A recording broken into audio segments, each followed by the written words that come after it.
Church, isn't it great to be alive, to stand upright, and that we can praise God, especially at my age? Amen. I just want to pray. Father God, I come to you, Lord, this morning in the name of Jesus.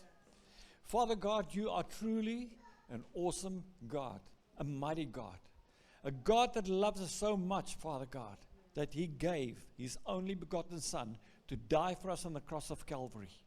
And Lord Jesus, we are here this morning to uplift your name, to give you all the glory, all the honor, and all the praise goes to you for everything that is going to take place today in Jesus' name. Holy Spirit, I thank you that without you, I am nothing. Jesus said it's to my advantage that He goes away so that the Holy Spirit can come to lead me, to guide me into all truth. And Holy Spirit, this morning, I thank you that I'm standing here this morning in your presence, that you speak through me in Jesus' name. I thank you, Father God, if there's anybody here this morning, Father, that are sick or has got any other problem, they're in the right place. I thank you for it in the name of Jesus. Amen. We were saying this morning, this is my story. This is my song. And I can talk about Jesus all day long. Because the Bible says, you know what, the heart is from full, the mouth runs over. Every one of us here this morning has got a story to tell. The day you've accepted Jesus as your Lord and as your Savior, a miracle has taken place in you. You've got Jesus Christ, the Son of the Most High God, living and indwelling in you. You have got a story. I can remember clearly the day that I've given my heart to Jesus in South Africa, downtown. What was that place called? I haven't been there for such a long time. What was that? Downtown Johannesburg. Amen. Doesn't matter. I can still remember the moment I was sitting 3 rows from the front and they gave an altar call. And what happened and taken place in myself. When I stood up and walked to the front to accept Jesus as my Lord and Savior, I will never forget that day. Because I have not been the nicest. Yeah, I never used to drink and I never used to smoke. But could I swear? Yes, absolutely. My vocabulary, my English, if I could not find a word to fit in my sentence, I will make up a word and it will always be a swear word. But the day I gave my heart to Jesus, from that same moment I struggled to swear. I struggled.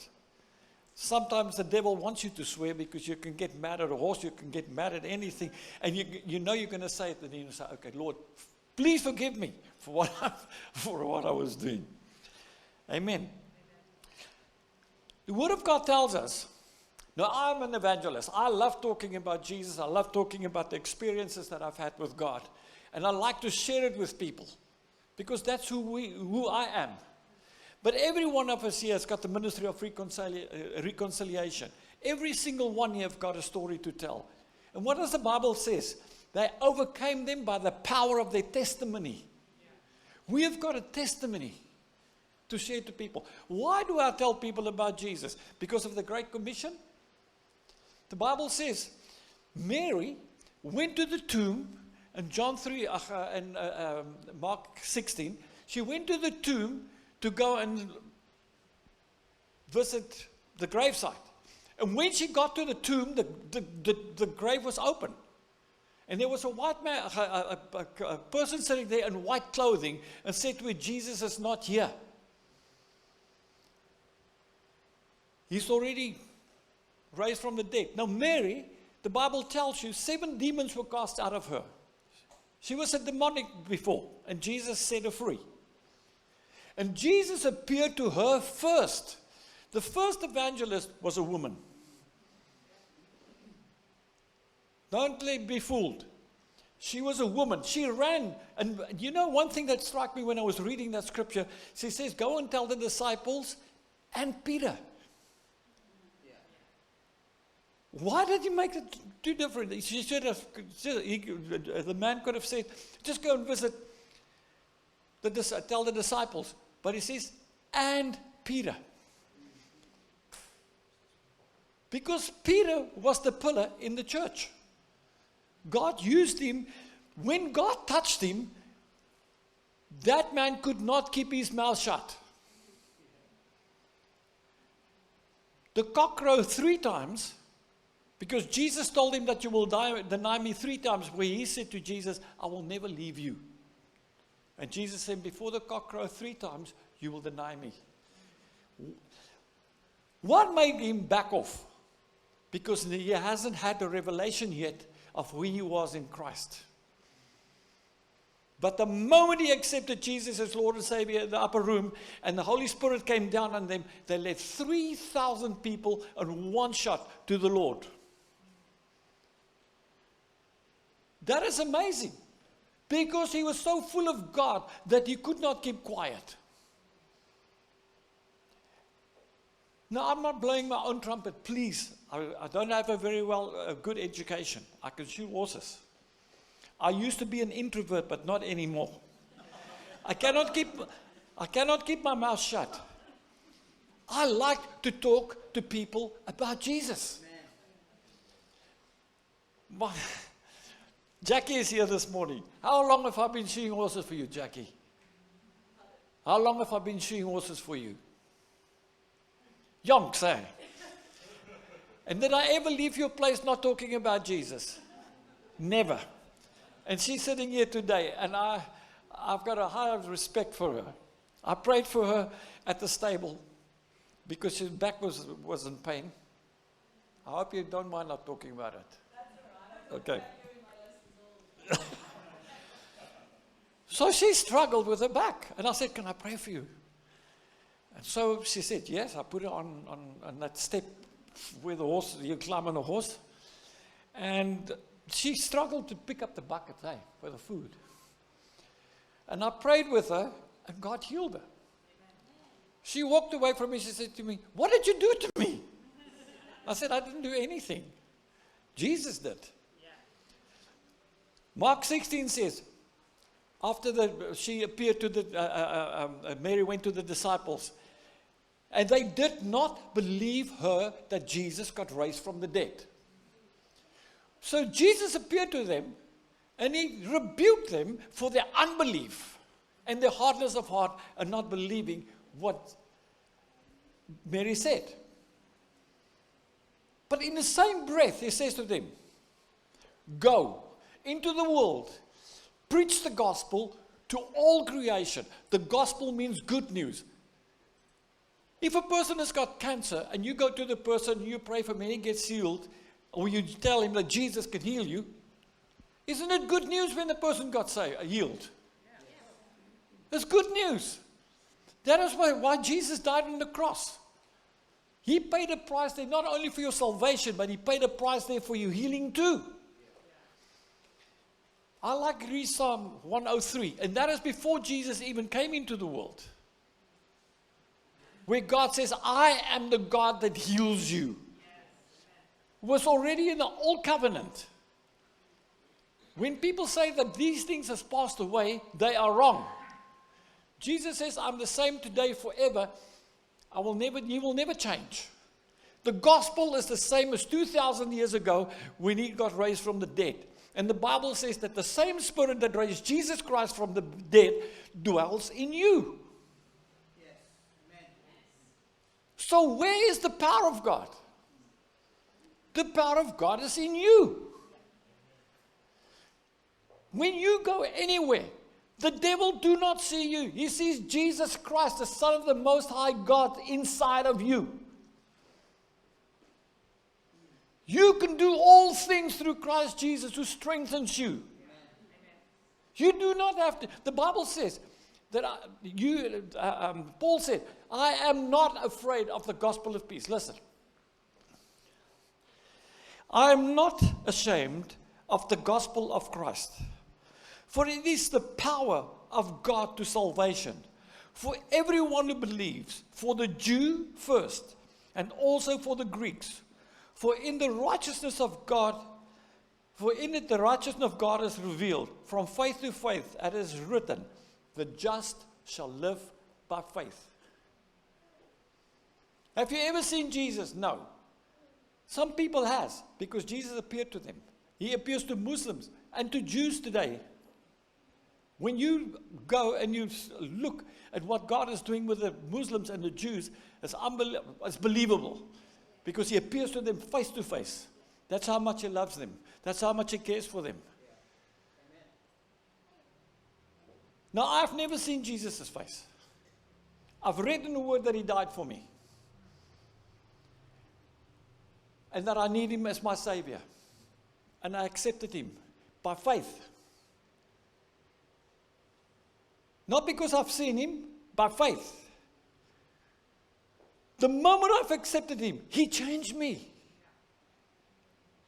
He changed me from a man that was swearing, that was doing things wrong, that was stealing, was doing all sorts of things wrong.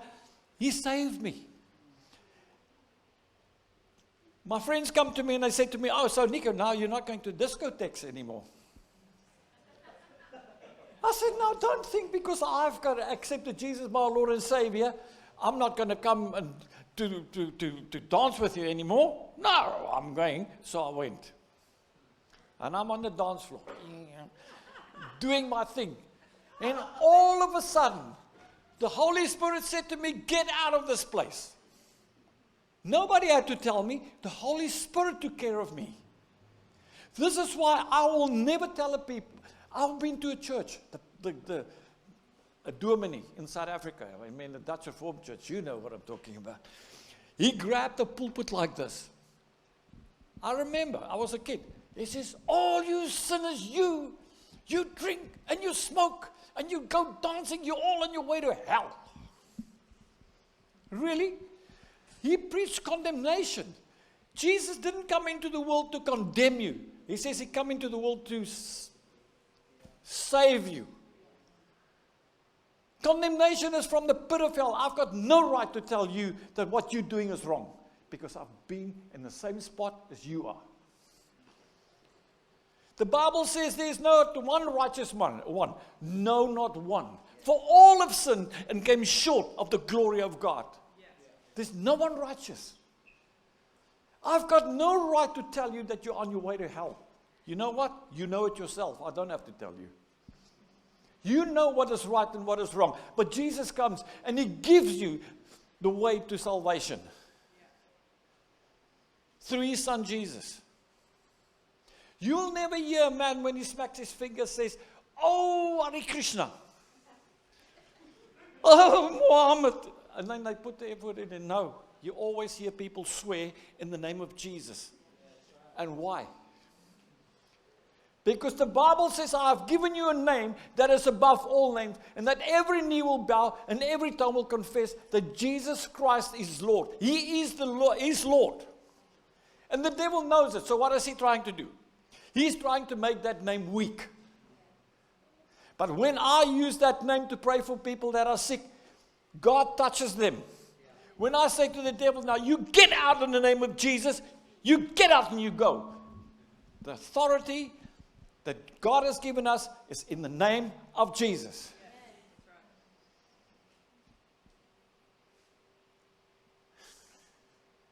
So all of us has got a testimony.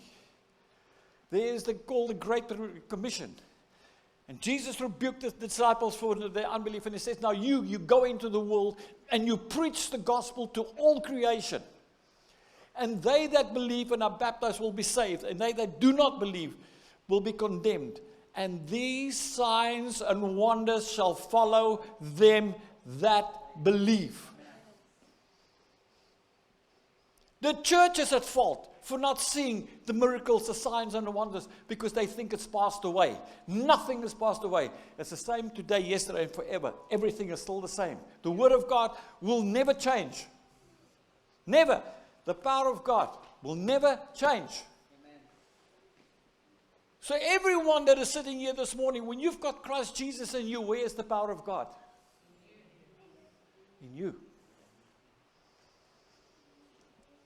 I've seen more miracles taking place outside of the church than inside the church. These last 3 months, I don't like always giving testimony about what has happened to me 15 years ago. I want to give testimony what is happening to me in the past few weeks. Apart from praying for Jackie, the lady asked me to come and have a look at a pony that's got arthritis. It's a problem with the leg, with the hoof. So I went to go and look at the pony, and this lady was just complaining about her back all the time. Now I thought to myself, now why is it that God always put people with back problems in my life? You know why? Because I'm mixed most of the time with riders, and their backs are getting injured because of riding. So I said to her, when I'm finished with this pony, can I pray for you? I said to her, I'm a Christian. Jesus died on the cross, and He wants to heal you today. And she's about in her 70s. And now I'm leaving it. She says, okay. So I leave it. And I'll finish the pony, and I'm waiting for her reaction. And she said to me, when are you going to pray for me? And that is all I wanted, because that means that she wanted it. So like you go to a stable, there's never a chair, so I found a food bucket. I put it on the food bucket, and I lifted the 2 legs up, and as I lifted it up, she screamed in pain. She's frail, screamed in pain. She said, it hurts. As I lifted the 2 legs up, the one leg, I think with Jackie was the same, her leg was like that. And a friend was there. She stood about 20 meters away. She didn't want to come close. I said, please, can you come here? She moves about 10 meters closer. I said, no, I want you to come and stand here. I need a witness. Now, who gets the glory here because of what I'm telling you? Jesus. I cannot heal. But God puts me in a place to do it. He will do the miracle. It's not my job. So eventually I got her to get close to me. I said, now, what do you see? She says, the one leg is longer than the other one. I said, you sure? She says, yeah, but that much. I said to the lady on the bucket, I'm going to put your feet down, but I do not want you to move. I want you to stay dead still. I'm just going to lift your feet up later. So I make a point that when I pray for people, I let them pray themselves. Then Jesus gets the glory, not me. I don't want it. I've made a mistake before where a lot of people got healed from cancer and everything, and it stopped. The miracles stopped. And I said to the Lord, Lord, I do exactly what you're telling me. No, nothing is happening. And God said to me, but you've taken all the glory. I said, how? I do what your word says. He says, just think back. Pray for a person that got healed. And they said, oh, thank you, Nico, for praying for me. And I said, man, that's not a problem. When you're sick again, next time, I'll pray. Never giving Jesus the glory. He deserves the glory. Not you, not me, nobody. He deserves the glory. And many big evangelists have folded because of that. They started seeing them as gods. And they start thinking that they are like God. And that is where they failed. You cannot heal a fly. Jesus can. Yes.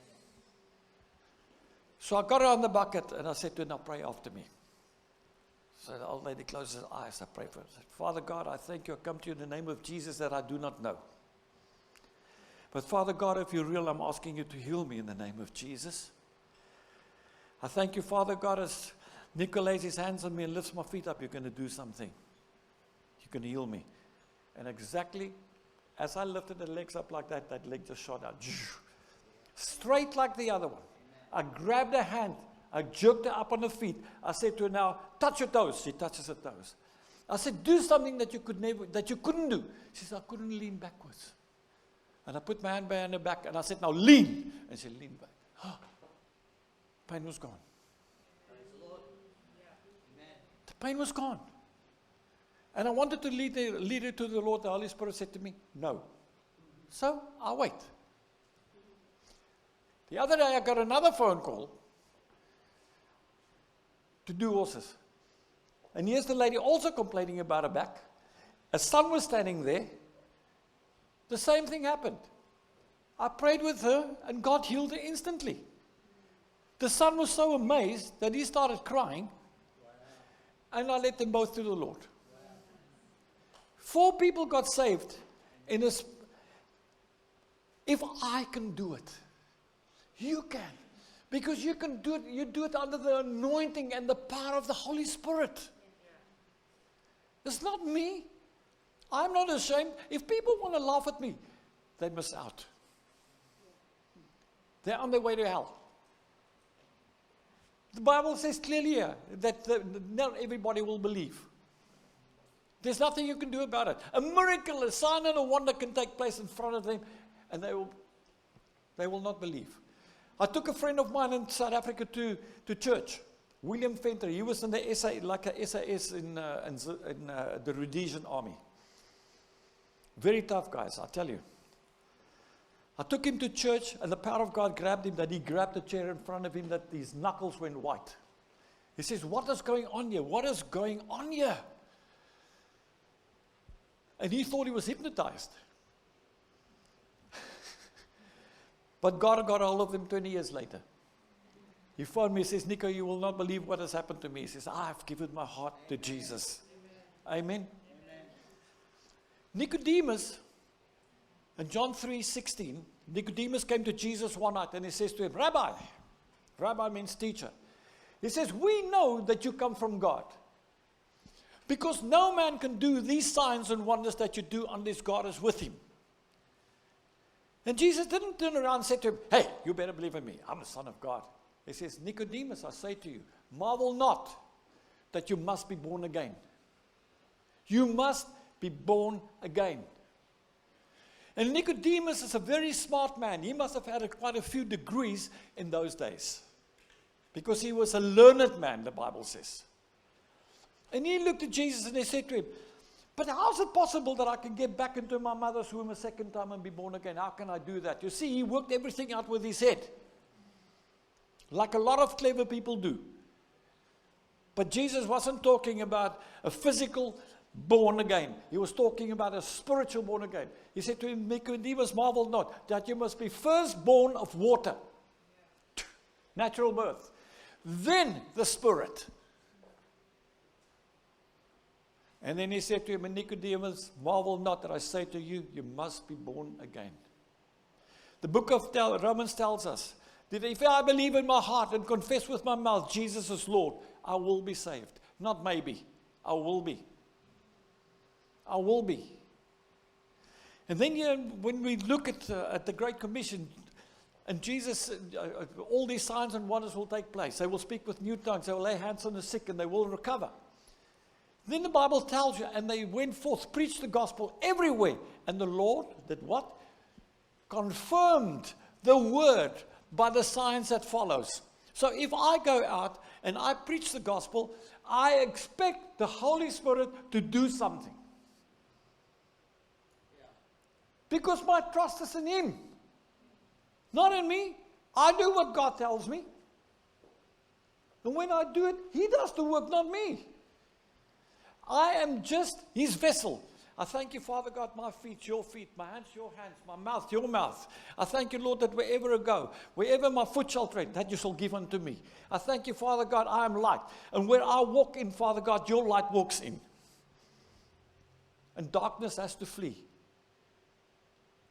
It's all because of Jesus. There is no other religion that gives you a Savior that died on the cross, got raised from the dead, and forgives your sins. He shed His blood for you. His blood is shed for you. He washed you clean through His blood. We do not deserve to go to heaven because of what we've done wrong. But because of what He did, and the price that He paid, He made you righteous. That's why the Bible says, I am the righteousness of God in Christ Jesus. I can come into His throne room of grace with boldness. With boldness.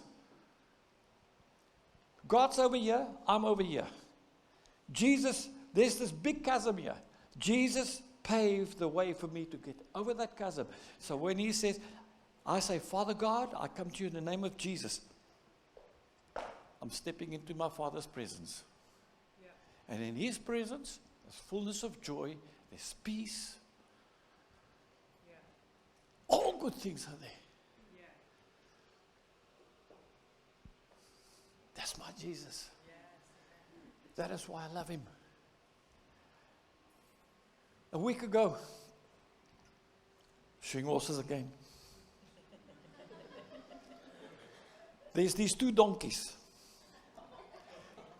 My truck's here. Oh, my little Jimmy is here. And I'm working over here. The two donkeys are standing there staring over the fence at me and the people. And they go, ah, ah. And this one lady says, they are so funny. That was the gap I was waiting for. I said, did you know that Jesus was riding on one of these things into Jerusalem? I love donkeys. You know that my Lord and my Savior were riding on one of these donkeys into Jerusalem. And I started preaching to them. The power of God came into that little block of land where we were standing in the mud. And they burst out crying. I led them both to the Lord. The one was my client. The other one was just a friend that I've never met. So Lord Jesus, I give you the glory, the honor, the praise, and all majesty goes to you, for you are an awesome God. I cannot but help it to talk about Jesus all the time. Why? Because I want people to know what he's done for me, how much he meant to me. Why do we tell people about Jesus? Not because God told you to do it, that is one of the things, but because of what he has done for you. How many of you here this morning has been healed by Jesus? Good, lift your hands up. I have been.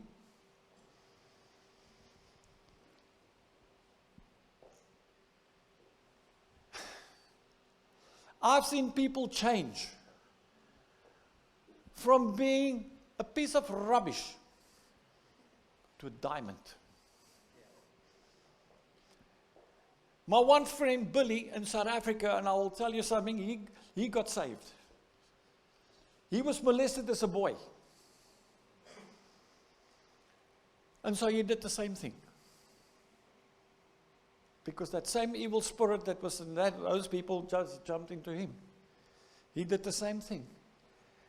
He met Jesus. God saved him.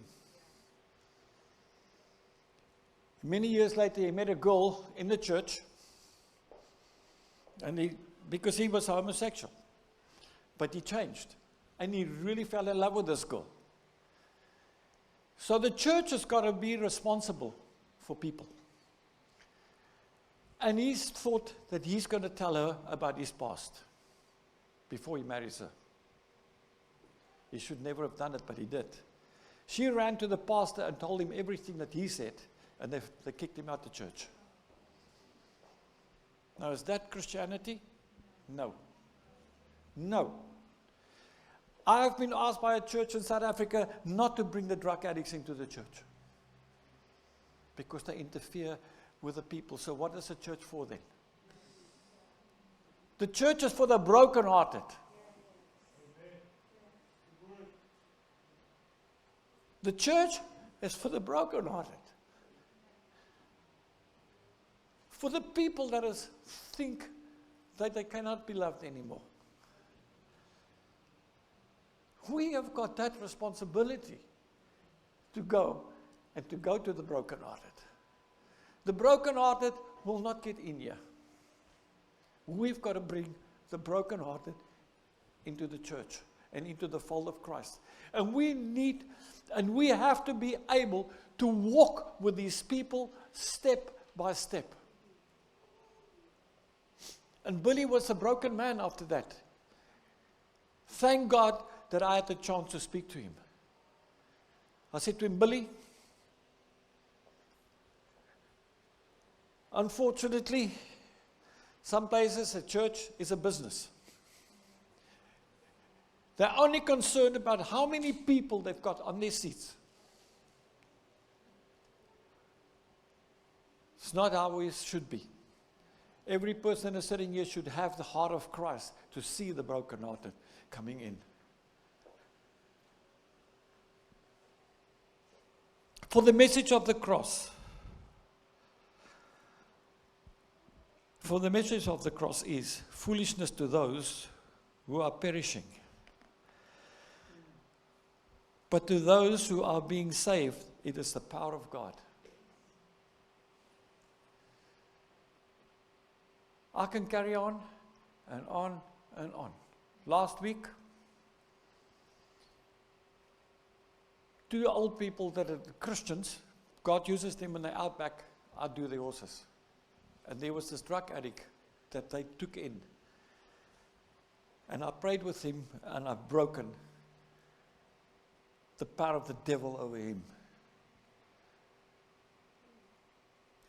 God touched him. My own daughter died at the age of 21 and 2 weeks old from a drug overdose. We taught her everything about drugs, but they still make their own minds up what they want. But my beautiful wife, God gave her a dream the one day about Almarie, because Almarie gave her heart to Jesus when she was younger, and she loved Jesus till she went to school, and the mother everything just went haywire, and my daughter died. Beautiful girl. So I know all about pain. And there's people here, you are in pain today. If you're here today and you're sick in your body, Jesus is here to heal, to set free. If you are not sure about your salvation, Jesus is here. He stretches out his hand and he says, come, I will give you new life. You know, I thought I had to give up everything in my life when I got saved. But it's not true. I used to think, I always used to feel inferior in the sight of people with a degree or anything like that. Today, some of my friends are doctors. And when I speak to people, they say to me, what degree have you got? I said, the degree of Jesus. Because what does the Word of God say? I'll bring you before kings.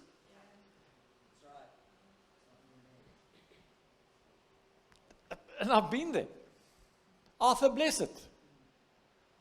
Good example.